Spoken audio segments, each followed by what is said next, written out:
നമുക്ക് നല്ല അടിപൊളി വെളുത്തുള്ളി ചമ്മന്തി ഉണ്ടാക്കിയാലോ.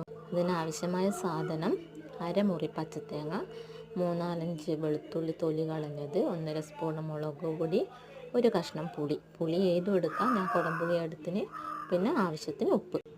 ഇനി ഇത് ഒരു മിക്സിൻ്റെ ജാറിലേക്ക് മാറ്റാം.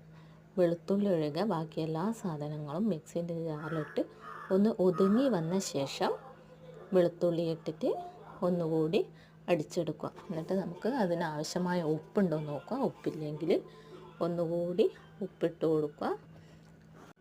ഇപ്പം ചൂടല്ലേ, അപ്പോൾ ചൂടിന് ഇതുപോലെ കഞ്ഞിയും പയരോ കഞ്ഞിയും ചമ്മന്തി അതൊക്കെ നല്ലത്. അതുകൊണ്ട് ഇതാക്കുന്ന കേട്ടോ. നമ്മളെ ചമ്മന്തി റെഡി ആയിട്ടുണ്ട്. ഇനി ഇതൊരു പ്ലേറ്റിലേക്ക് ഇട്ട് നന്നായി കൈ കൊണ്ട് ഉരുട്ടിയെടുത്ത ശേഷം നമുക്ക് ഇത് ഒരു പാത്രത്തിലേക്ക് മാറ്റി വെക്കാം.